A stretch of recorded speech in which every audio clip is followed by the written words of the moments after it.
Hey, it's Halloween, folks, and it's time for the off night. Hey, that's right. I got big eyes. Big eyes. It's going to be like orange eyes. Yeah, I know it's crazy, but it is the off night. It is a little bit before the eventual Halloween night, and been very fascinating for the whole time. I know we're making a little time period for this, but well, we can do this for our Halloween show. Hey, anyway, our show tonight is packed with people, so I'm going to move on from here. It's the off night, so I'm going to bring on your host, Mr. Mark Sweetman.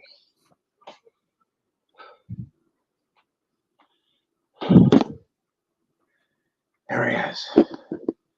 Mark Sweetman. Staring at me.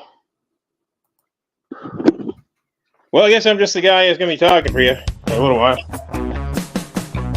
Keep working on the music. Try to get rid of the music. I'm going to take you through my house here a little bit. It's just exciting to be here. Mark!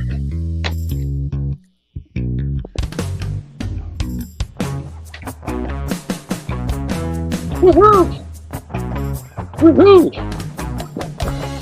You know, it just all of a sudden my screen unfroze and it says we've been live for a minute and a half. You have. It's nice to know. They watched me do some stuff. Hey, see what I got? Let's see if I can get somebody else on the screen. I got some Ghostbusters. Let me see if. Oh, I think I can get Andy on. Let me see. Oh, there's Andy. Can you see me now, Andy? I've been able to see you the whole time. You're kind of frozen right now. Yeah. Well, I think my voice is about 30 seconds delayed. Uh-huh. Well, there we are. How you doing? Hey, I'll tell you.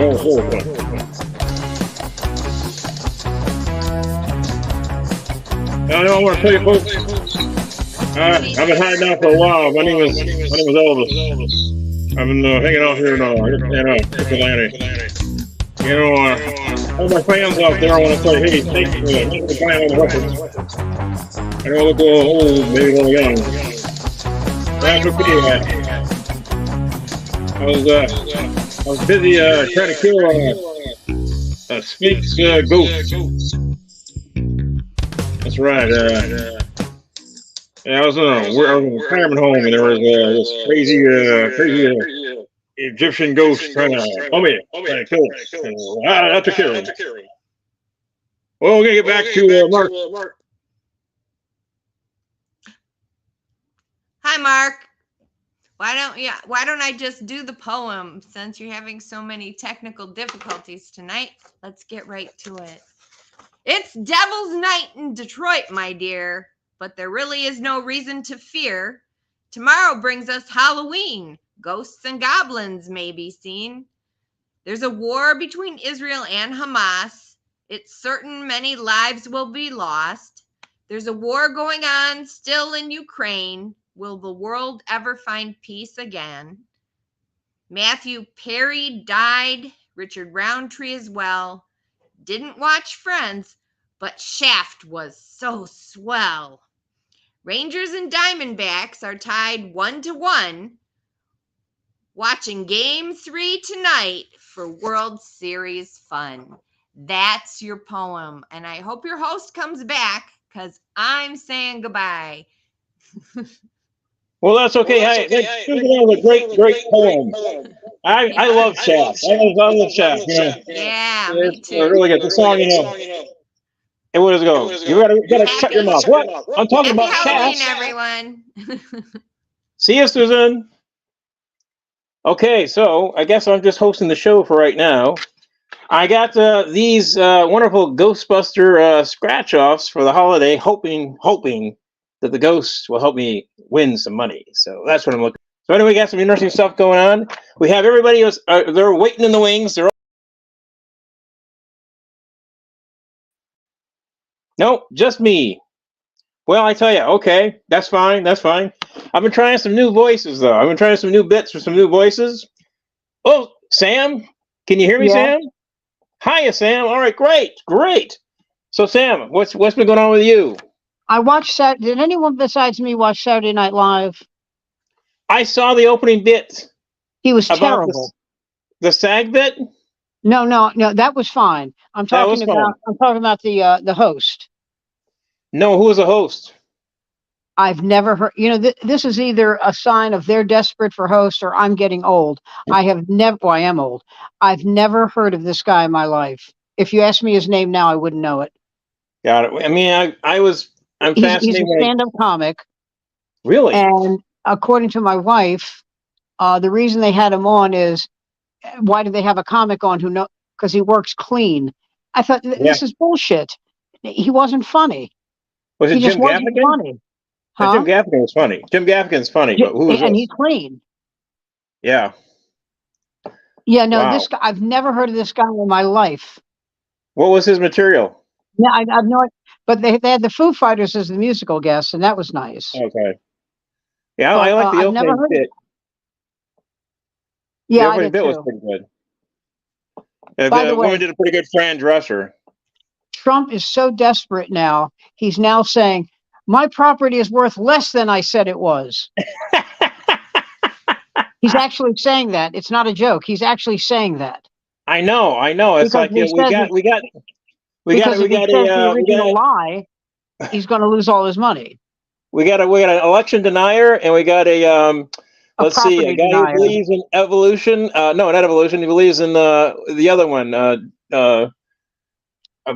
mythological destiny, whatever it's called. Well, he doesn't believe in. this guy, the Speaker of the House, he said the reason for all the gunplay violence is it's women's fault for wanting equal rights.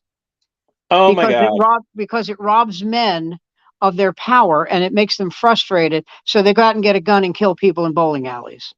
I see. I put that in, but yeah, that's a fascinating theory. I get that.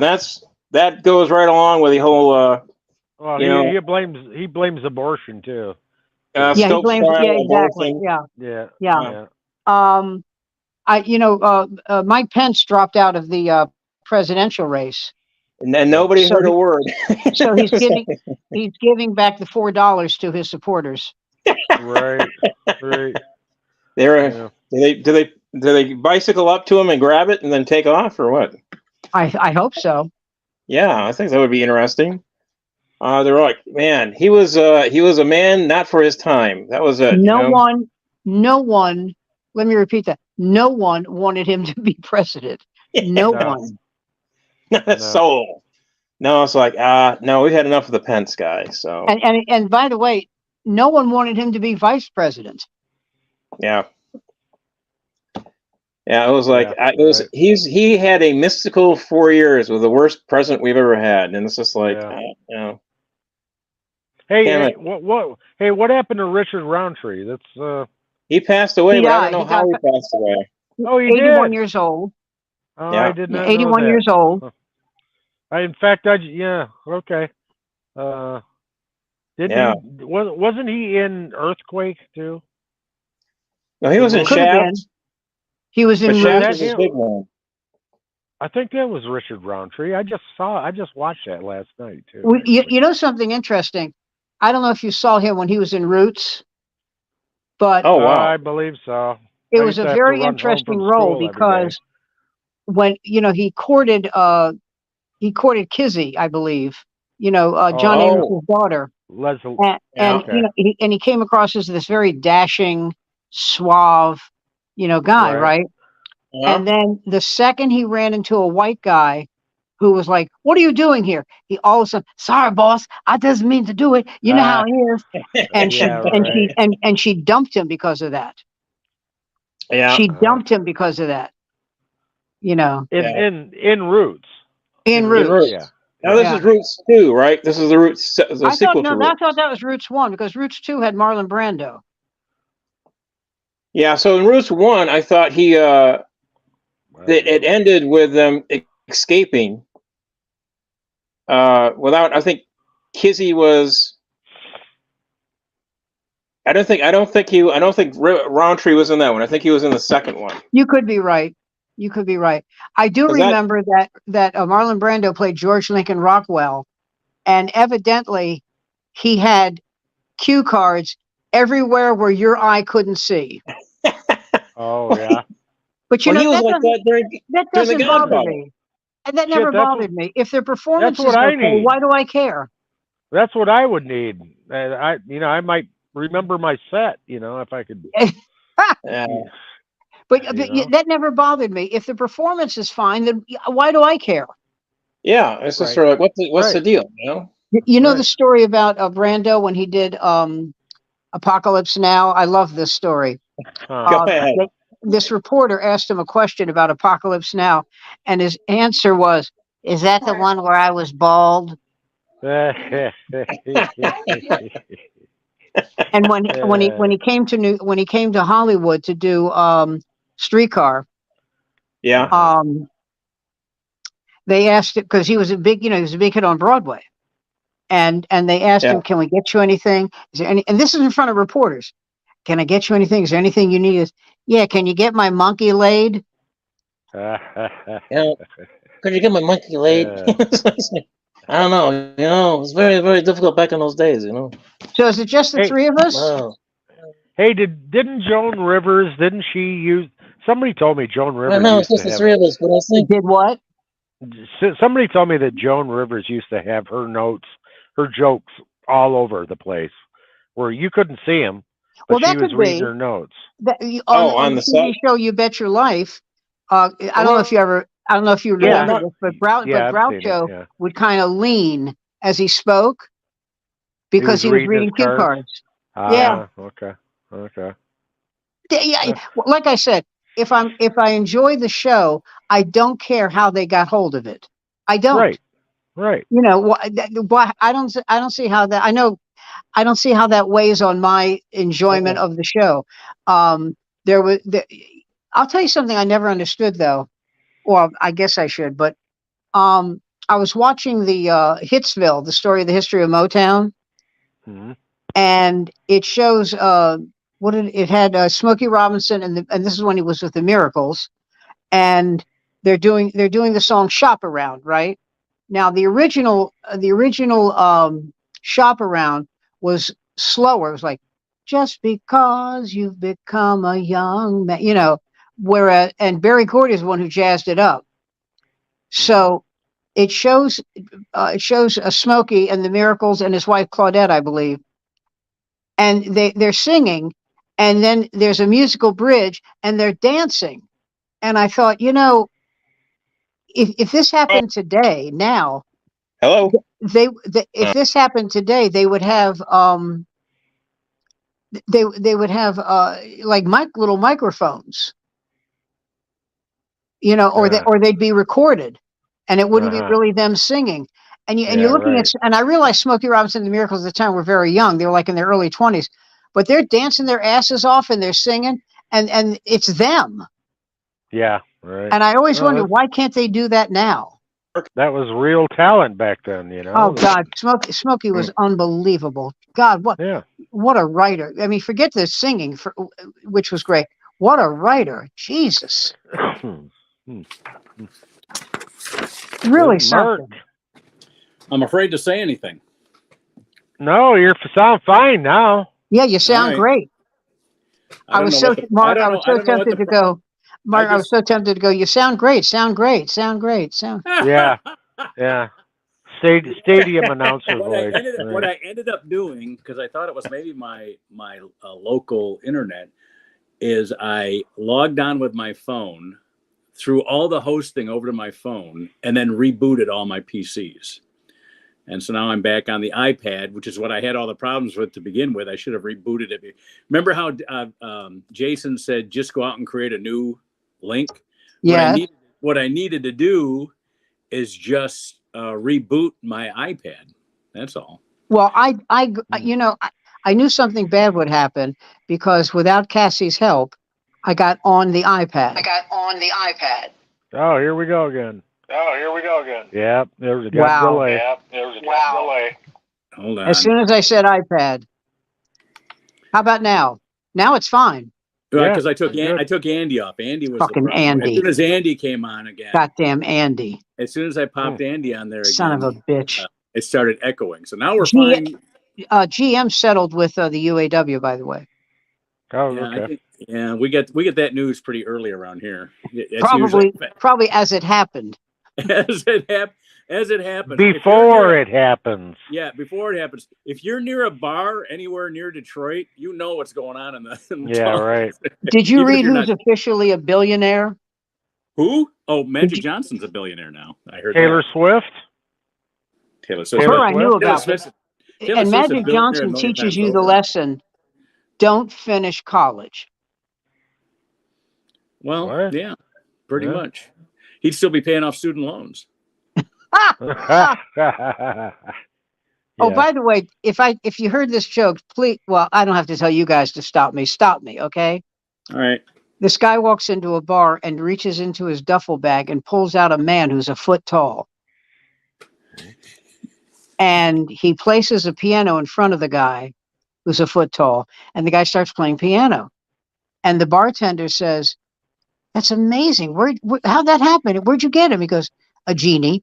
"A genie? Well, where's the genie now?" He goes, "He's outside." "But you should," and he cuts, before he can finish his sentence, the bartender runs outside to see the genie. And the bartender comes back in about 2 minutes later, followed by thousands and thousands of ducks. And he says to the bartender, he says, "What is this?" And the bartender says, "I asked for $1 million. You didn't tell me the genie was deaf." He goes, "Really? You think?" He says, "Really? You think I asked for a 12-inch pianist?" Yeah, right. Yeah. Shit. Fuck. I bet that guy I'd pee all over your bar and you'd laugh about it. Remember that one? Oh, Mark, were you on when we talked about the comedian who hosted Saturday Night Live? No, I was he wasn't. watching. I wasn't able to Oh, okay. participate, but you're talking about Nate Bargatze. That's unfunny. No, I haven't seen it yet. I've had a slew of issues, both professionally and personally, that have taken me off of my normal. I did see John Oliver's bit on chocolate today. That was pretty good. I tell you what, I don't know if I'm going to eat chocolate again. No kidding. Pretty powerful piece. Just the use of, I guess, 82. It was somewhere between 75 and 82%. Both those numbers were used somewhere in the piece, but of the companies use child labor to harvest cocoa beans. So you'll stop wearing. Oh man. So you'll stop wearing sneakers. Well, Yeah, right. I've already stopped wearing sneakers. So Mackinac Island fudge is going to be one big sweatshop. well, fudge. You don't need cocoa for fudge. You can use other flavors for fudge. All you need is an oven and a dream.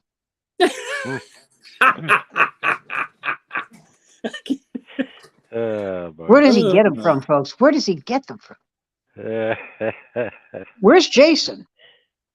I don't know.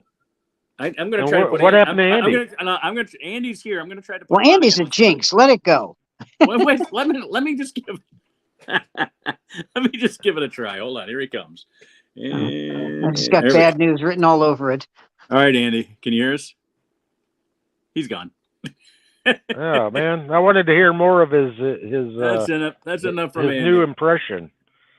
God, I haven't heard of his new impression. What's his new impression? What is it? Cary Grant.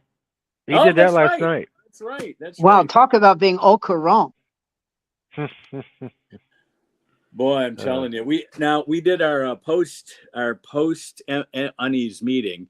Sam, just to let you in on this, everybody that's on the show normally, except for you, is on our Sunday night show that we do in Ypsilanti, Michigan, every Sunday night. I'll be right there. We don't do it for pay, so it's got to be fun. It's one of those things. If you're not going to do something for pay, it better damn well be fun. But every year we do. We didn't do it last year because we were just getting started up at this new location. But we do a show called The Unease, and it's basically we're mocking award shows. And I like it already. One of the things we do is to encourage people to show up. We don't announce who the nominees or the awardees are beforehand. And we tell people that the rule is if you don't show up to accept your award, somebody else will accept it for you. Mm-hmm. And what I do is I'm off stage announcing, and then as somebody doesn't show up, I'll say, so and so isn't here to accept the award is, and then I'll look out over the crowd and I'll just look at the eyes of all the people that just want to get up and accept for whoever it is that won't show up, and it's just a blast. Now, next year we're talking about possibly having a few categories where the people we pick to give the acceptance speech if the winner doesn't show up is somebody who lost, and I've always wanted to see that in an award show. In other words, you know, you got all the actresses, they name Meryl Streep and whomever, you know, right. What? Yeah. Well, whoever. But anyway, you name them all, and then whoever doesn't win, you pick from the other 4 losers if the winner doesn't get up there and accept. Oh man, yeah, right. I just think that would be a hoot. So we may do that next year, at least on a couple of them. I think that would be funny.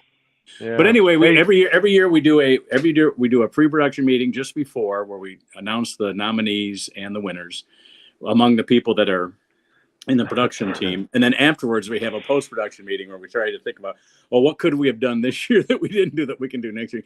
You know what we talked about, Wes? Next year we're going to have a red carpet outside with a video crew, and Lisa's already volunteered. Lisa's going to be Joan Rivers. I'm going to be I'm going to be Ryan Seacrest, or going to do the interviews. Do the interviews. What are you wearing? You know, all that. Yeah. Who you're wearing, not what. Who are you wearing? Yeah. Who are you wearing? Yeah, exactly. And of course, that we may give the questions out ahead of time so that people have smart aleck answers for it stuff. But anyway, that's the unclubbable. That sounds pretty cool. Yeah, it's a lot of fun. It's probably everybody has the best. What's that? Sam, you'll never guess what award I got. Most unphotogenic. Wow. Yeah, I know. That's a lie. Yeah. No, you're pretty spot on, I think. After every Sam, what it is after every Sunday night show, everybody gets up on stage, and Tim Henning, our godfather, he's not a comic, but he's the guy that sort of throws this whole thing together. He takes a team photo of the whole show, everybody up on stage, and he always says that Wes is the hardest one to get to either look at the camera or smile or just make some sort of a face. Yeah, well, yeah. So that's 2 how you weeks got. ago, what they got the top of. He wound up getting the top of my head. I know that. They got the top of your head. Yeah. Have you guys seen the Capital One commercial with John Travolta as Santa Claus? No, I haven't seen that yet. That must just be in New York right now. It's a takeoff on Saturday Night Fever. It shows him strutting, but he's dressed like Santa Claus, the beard, everything. Okay, that's great. Yeah. But here's the best part. And then at the end, he's dancing. I mean, it's cool. But here to me is the really best part, because I think this is like something that only I realized, and I love that shit.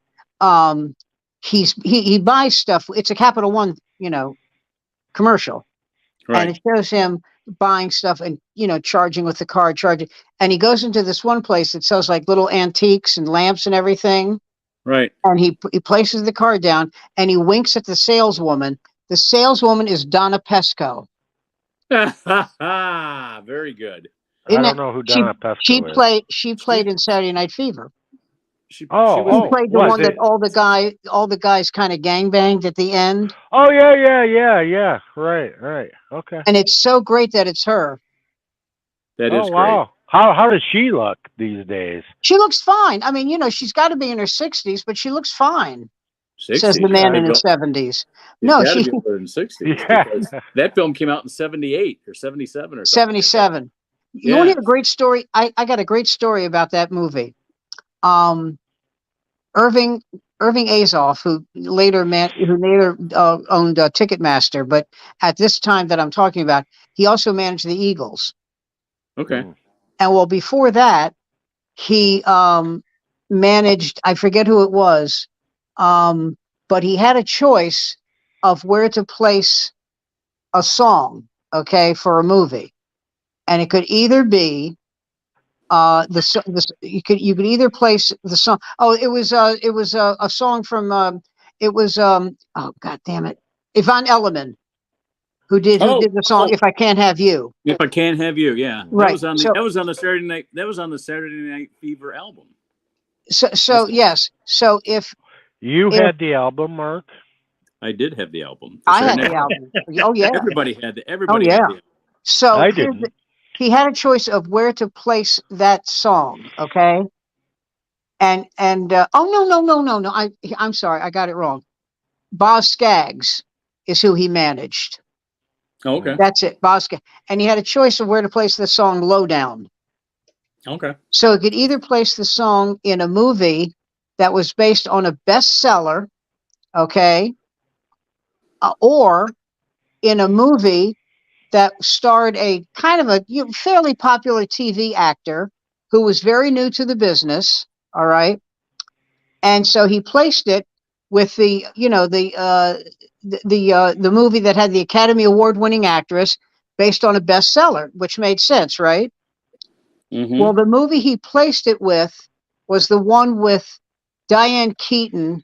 And the movie, I forget what the movie was. It was a very dark movie about picking up people in bars. Richard Gere was in it. Mr. Goodbar. Looking for Mr. Looking for Goodbar. Mr. Goodbar. Okay. The movie he Looking for didn't Mr. place Goodbar. it in, the movie he didn't place it in was Saturday Night Fever with John Travolta. Wow. And he said it was a $3 million mistake. Yeah, no kidding. And Yeah. Yvonne Elliman got the song placed that would have been Boz Scaggs' Lowdown. And they asked her, did that help you? She said, have you seen me work lately? She said, I made $3.5 million off of that mistake. I got a Boz Scaggs trivia question for you. Everybody ready? Yes. Yep. What was the big band? Not big band, but what was the major label band that Boz Scaggs played with before he had a solo career? Now, is this a rock band or is this like a Tommy Dorsey band? No, it's a rock band. When I say big, I meant huge as far as sales go. They weren't big in sales when he was with them. They both became bigger. He separated for them. They became big, and he became big. Do you know the band? Let me think. Grand Funk Railroad. Not even close. I know. No clue. I knew that. He was with the Steve Miller Band. Wow. In fact, the two of them had a band together before the Steve Miller Band, called the Ardales or the Ardells or something like that. I can't remember. He should have stuck with Steve Miller because Steve Miller was a great songwriter, but not much of a voice. And I always said that if he could have had someone on his band who could, I mean, he was great, but his singing was okay. If he could have had someone in his band who could really sing, I think he would have sold more records. I do. If he had had someone like a Steve Perry or someone like that. Yeah. Do you guys know that he's not in good favor now because of his politics, but Ted Nugent was the guitarist for what was her name now? Journey to the Center of Your Mind. What was the name? This what was that band? It was a Detroit. Oh, what's that? No, I was thinking something else. Never mind. He was Journey to the Center of Your Mind. Yeah. Journey to the Center of my mind or your mind. I'm gonna look it up here. Let's see. Don't ask me to make decisions like that. Ted Nugent. I'm gonna find it out. Oh, Dukes of Amboy. Oh, wow. Amboy Duke. No, the Amboy Duke. Amboy Duke. No. Yeah. Ted Nugent was the Dukes of Amboy's guitarist. It wasn't a great. When he formed broke away from them and formed the Ted Nugent Band, he never sang on any of his songs until later when he went back out on the road and none of the singers would sing with him anymore. Well, one of his singers for Hey Baby, which was one of his early big hits, was probably the most famous singer he ever had. He's had a couple of guys that that did all right because they were with Ted Nugent. But the biggest name he had, a lot of people didn't know that he was the lead singer on a Ted Nugent song until years later after he had a career, and that was Meatloaf. Wow. Meatloaf sang lead for Ted Nugent on a few of his songs. Wow. I did not know Before that. Ted Nugent became a right-wing Nazi, the thing that I remember him for was bragging about having sex with 16-year-olds. Okay, well then, okay. Just like Fatty Arbuckle and Woody Allen and all these other people, I can separate the art. Ted Nugent. No, I can separate them, but the thing is, Arbuckle and Woody Allen denied it. Well, Nugent bragged about it. Yeah, that's true. Well. And you know what? Woody Allen's young bride is also in her 50s now, so we can start talking about that. Well, you know, that's what I always, my wife and daughter want him hanged from a yardarm, but my thing about it is they're still, together. I mean, it's like almost 30 years. Yeah, well, it is. Yeah, it is more than 30 years now, because they were. Yeah. That was the story. That was the story that replaced Hillary and Bill Clinton talking about the girl that Monica Lewinsky. No, before that. I'm talking about when they were still running. They weren't even president. Oh, yeah. Because I remember the Woody Allen Mia Farrow story. Jennifer Flowers. Jennifer Flowers. That was it. Yeah. Woody Allen and Mia Farrow that replaced the Jennifer Flowers stories in the headlines. Yeah, Gary Hart had Donna Rice. When the story broke, Donna Rice was with the what was his name? Gary Hart. Gary Hart was. Yeah. He's an idiot, and I'm going to tell you why. Because he told the Miami Herald, "Oh, you think I did it with her? Follow me." Yeah, and of course they did. Well, I guess he called our bluff. No, of course they're going to follow you, you numbnuts. I guess they told us. Come on. How about John Edwards, who was paying $800 for a haircut?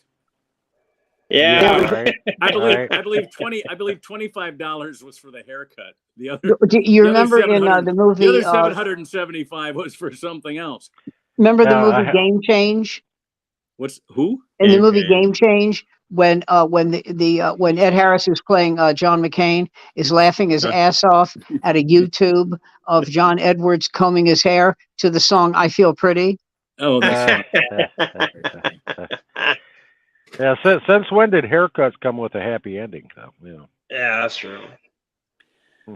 I've been asking myself that question for years, and I want to know what barber that is. So.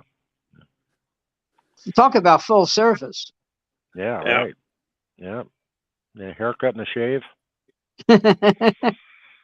Mm-hmm. I just got if you may, I don't know if you notice or care, but I shaved, and I went to a barber. I went to a barber to get shaved. I do too. It was great. It was a great hot towel. Yeah, shaving cream. Every time the razor. Every time I shave, I have a barber do it. It just makes sense. You know something though? I'll tell you something. If you get shaved by a barber and he's got a straight razor, it's not a good time to talk politics. Yeah, right. Yeah. If I find out his politics, I'm not going to disagree. I'll say something like, "Goddamn right, Trump is great." Are you sure? I go to the same barber that I started taking my black kids to, because by the time we started seeing this guy, my white kids were all gone. So I was taking kids that could. We had a lot of barbers in my town that would not cut African hair, right? So once we found a guy, wouldn't. They wouldn't because they couldn't, basically. But anyway, go ahead. I'm sorry. But anyway, anytime he wanted to talk politics, I say Black Lives Matter. Blacks are the only lives, as far as I'm concerned. Now you just be careful with that straight edge razor, because I'll tell you something. I actually think that they could cut the kids' hair, but they wouldn't. And I'll tell you why I say that. I'm sure it's true in Michigan as well, because it was true in DC. In order to get your barber's license, you have to know how to cut black hair. Yes, yes, you do. Well, I used to go out with a girl that worked at Saks Fifth Ave. I did too, regardless of the rumors. Yeah,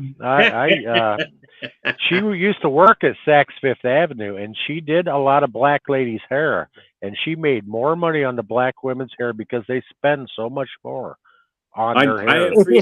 It's more labor intensive. I have 3 daughters that each spend a minimum of $1,500 a year on hair. Wow! Oh my God! Yeah. Did you ever see the movie with Chris Rock, Good Hair? That was a great. You know what's funny about that movie?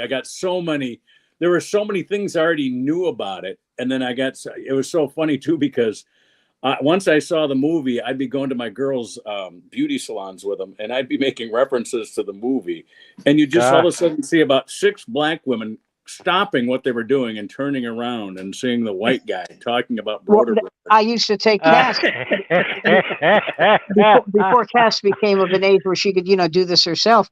I used to take her to this place in Harlem, and it was kind of when you got off the subway and you're walking up the walkway to get, to the stairs to get to the beauty parlor, you'd have women standing there going braids, braids, braid, because they were like advertising, to come to their place. And it was an 8. right. If you took your child, this, Mark, if you took it, it was an 8-hour day. Yeah. Oh, easy, Yeah. easy. So I was lucky. I hit on the shoe shine girl, and that worked out. Oh, that was a Well, that was a quick half hour, right? Who you tell? One of my girls. I cousins- wish. one of my girls' cousins went into hair care and opened up her own salon, and I don't think she realized it at the time, but just based on the family, she had like a built-in clientele just opening up the shop because that's where we started going. We also go to you guys know him locally. I don't know if Sam would know. We go to Mike Jeter's daughter out in Pontiac. Oh too. yeah. Yeah, she does the braiding that their cousin doesn't do. And then they just found a local girl, which I kind of like because we don't have to drive to Pontiac or the east side of Detroit, but there's a local girl here in Livonia. And she moved in because everybody was calling their African hair shops Harlem. And so she came in and she says, I am Jamaican. I am opening a Jamaican hair shop. So she goes, I think the people in Livonia, Michigan will appreciate Jamaican more than Harlem. I go, oh, whatever, just make sure that if it's $200, it's going to last 8 weeks, At least. Well, there was a woman who I knew when I was doing stand up, who I met in Kansas City, and she was a hairstylist, and her clientele was all older white women, and she said it was the greatest gig of her life. And I said, why? She said they come in once a week. They want the same style every time. They don't want a hair out of their head changed in any way. They tip great. They never complain. And because she said I'm young, it's like grandma, and they were very sweet to me. And she said there was this expression wasn't true at the time, but I would say she would kind of intimate there were no Karens. I mean there was no such thing at the time. Once you build up a clientele, somebody gets to a certain age, they aren't going to. They start getting frantic when they hear that their hairdresser is going to retire. You can't retire. Yeah. I still need my hair done. Well, that's why they loved this girl, because she was like 27, so she ain't going nowhere. Yeah. And she said, I make more in tips than some of the people I used to work with make. I bet. Wow. I bet. I think I'm going to wind up. I have two girls that are going into beauty schools. Yeah. They've seen the light. They see how much they're paying. So I was going to do it, but I got this bad habit of sneezing. Ah, shit. Okay. My daughter. I think my hair is going to retire before my barber. My daughters pay for their fingernails. They pay for their eyelashes. Yeah. Oh man. You know what the French used to call those? The cumbrellas, the French hookers. Oh yeah. Cumbrellas. Yeah, the fake eyelashes. That's how they say they invented them. You all saw Major League, right? Yeah. Yeah. That Pete Vukovich, who played the big slugger for the Yankees. Yeah. Fucking Bob Uecker. He goes, "Have you seen this guy's nose hairs? When he sneezes, it looks like a party favor." I'm watching game one, and I can't remember the guy's name. that's doing the Davis, the guy that's doing the announcing for Fox now for baseball, he did a Bob Uecker, that high pitch from the. Oh, you told us that, yeah, just a bit outside. I think I told you. I think I told you it was on our phone call. Oh, that's right. He does it. This rookie's first pitch just flies way over, and you hear the guy go 5 feet to their left. Well, I'll tell you what I liked when Uecker was sitting in a seat in the boxes, and they go, "Let's go, fella, let's go." And then next time you see him, he's like in the upper deck, and he goes, "Oh, I've got a nice place here, right in the front row." Yeah, that's the old light beer commercial. Yeah. Come on, buddy. These aren't your seats. Oh, it must be in the front row. There is a YouTube video of when he was inducted into the Hall of Fame. He wasn't inducted as a player, and that's why the speech was so funny, because he gets to the Hall of Fame, and the speech is about how he shouldn't be an announcer. Yeah, he was inducted as an announcer, which he should be. I mean, shit, he's 94. Oh God, yes. He's 94. He's still doing Brewers games, which he's been doing for 50 years. He's 94. He's 95. I think. We're gonna find out. We're gonna fact check her here. Let's go to the tape. Let's go to the tape. Bob Uecker. We're gonna find out how old Bob Uecker is. Robert George Uecker is an American. He is 89. I was wrong. He's not 94. He's 89. That's still a lot of years to be announcing baseball games. I was talking to someone who was busting me about Biden being old, and I said, Rupert Murdoch is 92. Yeah, and he's the president of a multinational communications empire. Yeah, and Warren Buffett is 93, right. and he's still making billion-dollar investments successfully. Okay. Well, Trump is only what, 4 years younger? Well, okay. And that's ironic because 77 is also his waist size. So he's got, as long as he maintains that. Dick Van Dyke. Have you seen his posts lately? Have you seen his posts lately? No. Oh my God, he's truly lost. He's snapped his cap. He really has. Are we talking about Trump? Yeah. How dare they? I'm not. He's now saying I'm not worth nearly that much. I'm not kidding. That's what he's saying now. He's trying to crawl back. He's trying to call back from the realization that the letters U.S. spell us. He's got to call himself from that one. Yeah, and it also stands for United States. I just thought of that. Oh, did you? Oh, man. Yeah, I want to hear the Fox newscasters defend that. No, you know what they do? Because I work there, so I know this, and you know it too. They don't mention it. Yeah. Trump could go on the air and say Hitler had a point, and they wouldn't mention it. I want to see him. Right. I want to see him actually shit his pants. I mean, I want to see shit stains right there in the crotch. Because he wears those tan pants when he's golfing. What happened? I just want to see. I just want to see that. Not just the shit stain, but the bump there from the shit. Mark, I'm gonna go now. My Barasini chocolate delivery is here. Oh, look, it's Juan, the 9-year-old.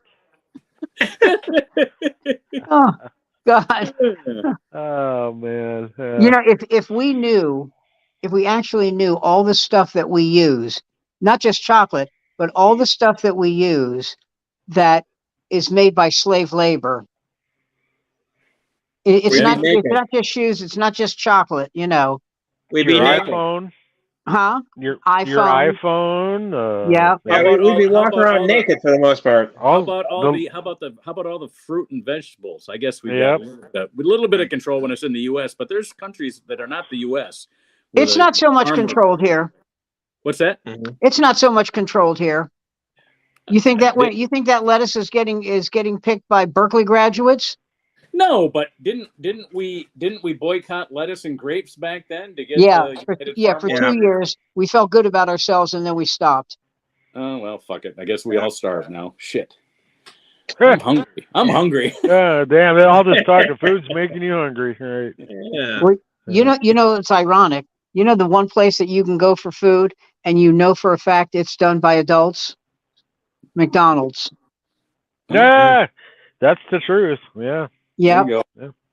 I tell you what, Yeah. Detroit, I don't know how much they do this in New York, but Detroit has just dozens upon dozens of restaurants that buys all their produce from inside the city. We've got the largest urban farms. You must have seen them, Andy, driving around. Yeah, Yeah, there is a lot. Farm Yeah, to there's a lot of them table. out there. What's that? Farm to table. Yeah. Yeah, farm to table. That's what restaurants call it, farm to table. Farm to table, but I mean in Detroit though, there's so much vacant land now because of all the deterioration over the last 70 years that they grow. There's that one that if you drive Verner Highway East, almost to the East Jefferson Chrysler factory. Yeah. On the right side, you'll see that farm that goes on for about 8 blocks. Yeah. That's just from the deterioration of the city. And once they plowed all those, once Dugan got into office and started plowing down all those vacant homes, they had all this land available. What are we going to do with it? Well, let's just plant something. And pretty much that's where we're at. Well, there's also the vertical ones that they've got out there too. The empty office buildings. Well, the empty buildings are being used by the marijuana growers because they can put the lights in there. Yeah, and just have those grown vertically. You're right.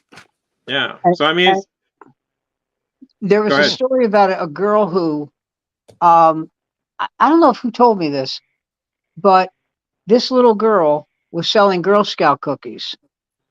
Oh, we've all heard this story. Huh? We've all heard this story. Wasn't this a cartoon in the old Playboy? I can't remember. I can only hope. No, this little girl was selling, and she broke records for how much she sold. Do you know where she sold them? Marijuana. I have heard this. Yeah, outside of pop stores. Outside the head shop. Yep. Right. Yep. Outside the dispensary there. Yeah. She's a genius.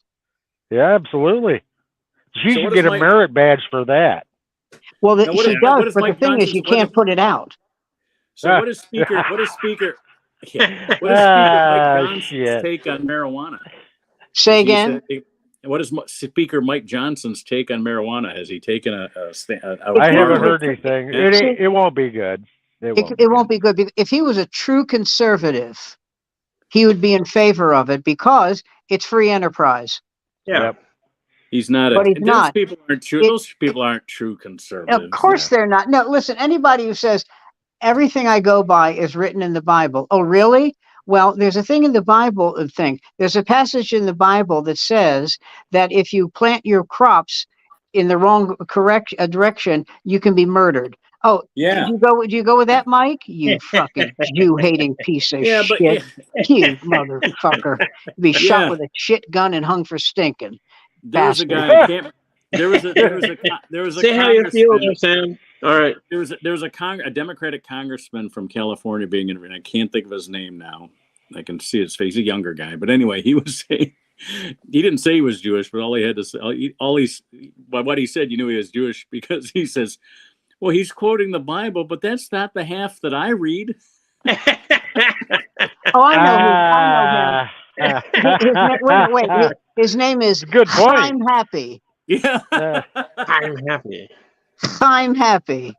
Well, it's interesting. You have two constituents going to say the same thing. You know, you got the Quran and you got the stuff. The Quran is basically the Old Testament. You know. I haven't read the Quran in a while, and I didn't read the whole thing. So, but I know I grew up in Catholic schools. I had to read the Old Testament, so I had to.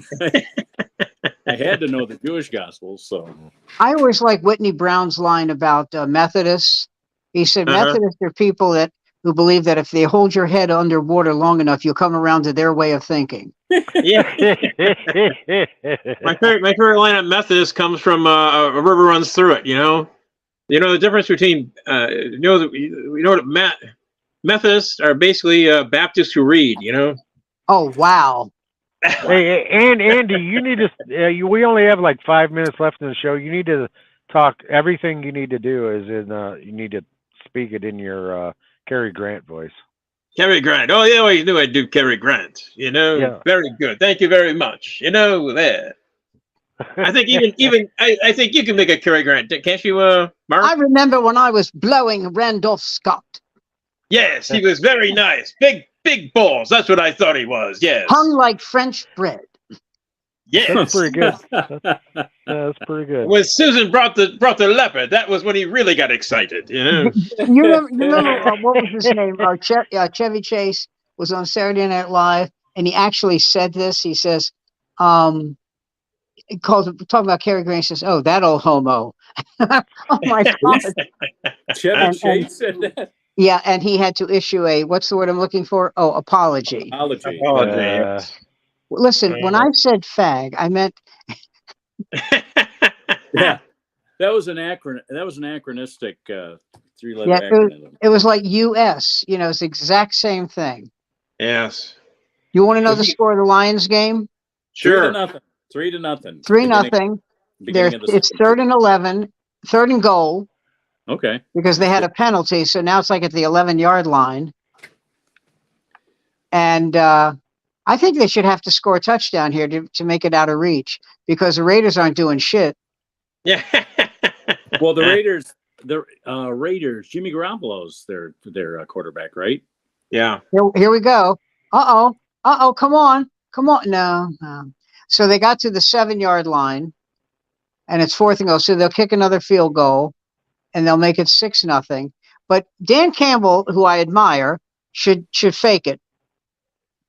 He's the guy to do it. He's done it a lot. Yeah. Oh, that's what. By the way, did you hear about Ron? Did you hear about Ron Rivera, the soon-to-be ex-coach of the Commanders? What did he do now? Okay, it's Washington is manhandling the Eagles.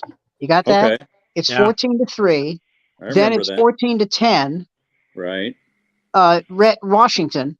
Then the Washington kicker, with 1 second left in the first half, kicks a 61-yard field goal. Okay, so now it's 17-10.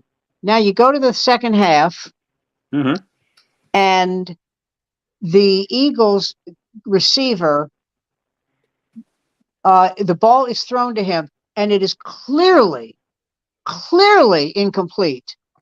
And the sideline, the Washington sideline, people are screaming at Rivera, "Throw the red flag, throw the red," and he's standing there with his arms folded, doing nothing. No.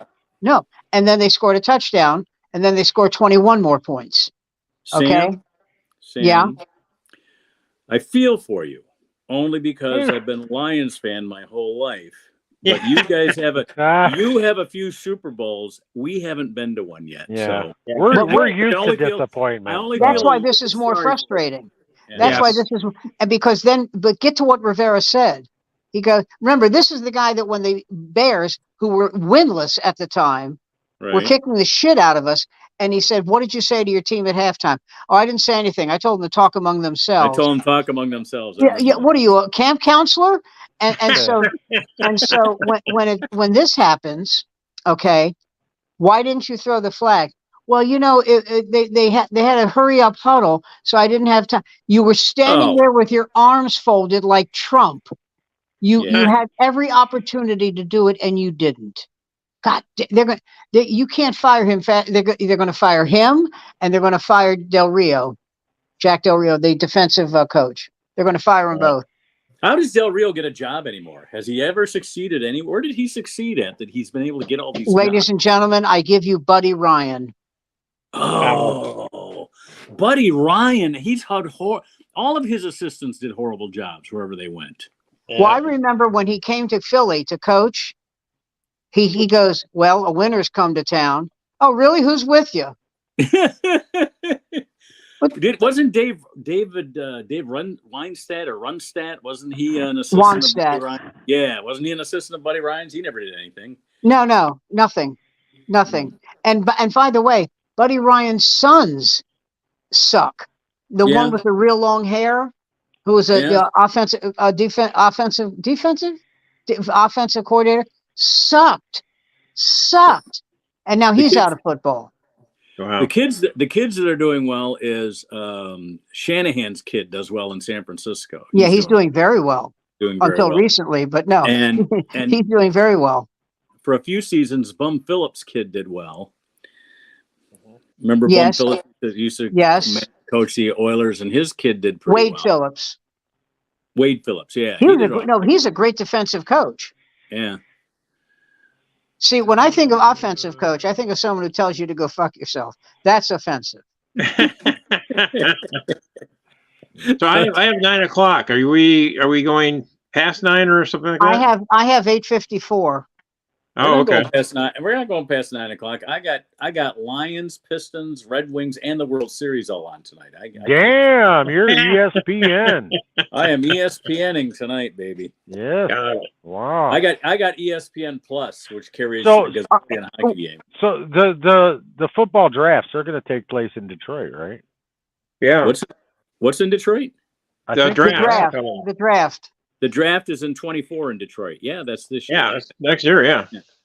Oh, okay. That'd be great. That'd be great if we had the NFC Championship game, which is possible now that the 49ers have lost 3 in a row. We just need the Philadelphia Eagles to help us a little bit there, getting us our championship game in Detroit. You know what amazes me? Whenever you watch the draft, they go with the second selection, whatever. And these people in the stands, in the audience, go insane with anger. You never hear someone saying, "Oh, that's great, we got this guy." It's always, "How could you?" And I'm thinking, this is a guy who probably sneezes a lot because it's cold in his mother's basement. Jesus. I remember when Matt Millen drafted his 4th wide receiver in a row, and the people at the they used to host a party down at Ford Field. It was kind of a nice deal. I took my kids to it when they were younger. Every year for the draft, all the Lions had was a Thanksgiving Day game and the draft. But for the draft, they had all their players there and ran clinics for the kids. So here's Dominic Raiola. He was our center. He had all the kids over there that play center. You'd have guys that were, Herman Moore was a wide receiver. He'd have all the kids that played wide receiver. You'd have guys, you know what I mean? They ran clinics for the kids during draft day, which I thought was kind of cool. They had the whole big field there to use. So my ex-wife went to Penn State the same time as Matt Millen. Uh-huh. And he walked by her one day and tugged at her ponytail, and she threw a carton of milk at his head. And he goes, "Do you know who I am?" She goes, "Yeah, you're a pig who touched my hair." Yeah. And somebody said, "That's Matt Millen." She goes, "I don't give a fuck." She said, "I don't care." Now, of course, is he still alive? Who? Matt Millen. Yeah, he's doing commentary for one of the networks. So he outlived my ex-wife. So that was his revenge. Yeah. Yeah, I guess so. Well, there's no chance she was going to live. She consumed copious amounts of alcohol. I always thought there should be a jazz saxophonist named Copious Notes. Copious Notes. That's a great name for a jazz musician. Copious Notes. Anyway, she consumed amazing amounts of alcohol and just smoked tons of pot. And she had a nervous breakdown. This is great. We're on vacation. She has a nervous breakdown. And the doctor said, "I'm prescribing Prozac for your wife. She cannot drink." So that was like telling me, you cannot tell jokes. And so I said to her, You're what are you doing? You're drinking. And she said, "The doctor said it was okay." I said, "Really? Who was his last patient? Elvis? What are you shitting me?" Yeah, it was almost, I'll tell you. Oh man, I miss Priscilla. Oh man, somebody give me me too. I'll tell you, Priscilla's the best. You know what I'm saying? Somebody give a banana sandwich with a bacon on it. Yeah, man, give me a fried banana. You got some spam over there? I want some spam too, man. Over here. Being fat sucks. Oh man, I tell you, can't get out of my seat. God darn it. That Dangerfield line about I went to the beach with my folks, and after a while I didn't know where they were, and I said to the lifeguard, "Do you think I'll find them?" He says, "I don't know. There's so many places they could hide." Yeah, places they could hide.